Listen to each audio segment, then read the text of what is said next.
And now, your Midday Ark-La-Miss news update.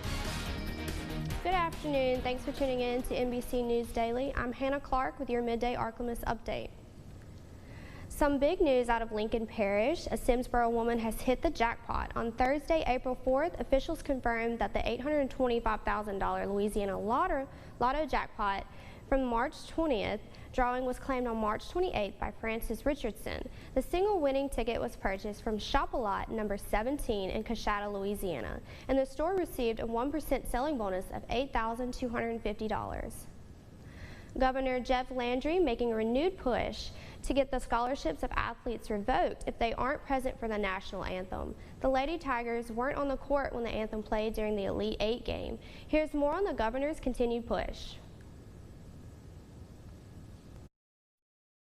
Sports, as is the actual game that's being played. Governor Jeff Landry sounding off on Fox News, saying college athletes should respect the national anthem or get their scholarships stripped away. If you don't like it, well, guess what? You don't have to play the sport. His fiery comments sparked after a clip showing the LSU Lady Tigers missing from the court during the Star-Spangled Banner. Listen, that's nothing intentionally done. Head coach Kim Mulkey said this when asked why. I don't even know when the anthem was played.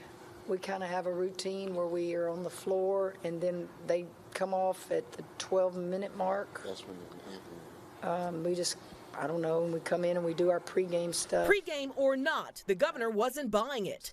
Now asking the Louisiana Board of Regents, as well as LSU, Southern, UL, and the Louisiana Community and Technical College system to adopt policies on the issue. And the fact that there is not a policy that says, listen, these players are going to be out there and respect the flag and respect those that go out there and protect us is really disrespectful in and of itself. Ultimately, an argument for the ages, this time reaching college campuses. Should athletes be present and stand for the Star-Spangled Banner? In order to be truly united, in order to truly have civics and civility, we all need to be united under one flag and respect that anthem. In a statement, an LSU spokesperson says the school's basketball teams have not been on the court for the national anthem for several seasons.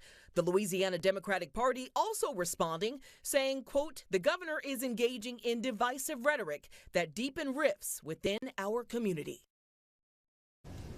Don't forget, tickets are on sale for the 2024 St. Jude Dream Home. This year's home is in Sterlington's brand new Desir Trace subdivision. Reserve your $100 ticket by midnight tonight and you will still be eligible for 3 prizes, including the home, a car, and a $10,000 lawn care package, courtesy of 3B Outdoor Equipment. Oh, keep going. Visit dreamhome.org or call 800-726-9874 to reserve your ticket today.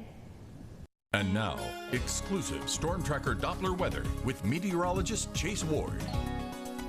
We'll continue to see lots of sunshine for this afternoon. It's going to be quite pleasant. Temperatures staying mainly in the mid-70s. Winds will stay overall calm, and even for tonight. Now, a few clouds will start rolling in during the overnight hours, and through tomorrow, temperature will be starting off mainly in the upper 40s and lower 50s, and we'll just get warmer as the winds become a bit more suddenly for the start of the weekend. Temperatures will be pushing near the lower 80s for daytime highs for Saturday. Now, as we get into Sunday, we'll have a very weak system kind of start to push in. We'll see a little spark up, a little bit of clouds there Sunday morning, and we will see a spark of a few showers and thunderstorms as we go into Sunday afternoon, and can't rule out the possibility of some gusty winds, maybe even some small hail could be associated with some of these thunderstorms for Sunday afternoon into Sunday evening. Expecting a low of 49 degrees for tonight. Winds will stay out of the east, relatively calm, and for tomorrow we will see more sunshine, just a few clouds kind of push in, and temperatures just keep getting warmer, and we'll be pushing into those 80s going into Sunday. Now, we will see an unsettled pattern develop Sunday through Monday, and that will last throughout the next few days into Tuesday and Wednesday as well, and we could even see some severe thunderstorms also for Wednesday afternoon into Wednesday evening.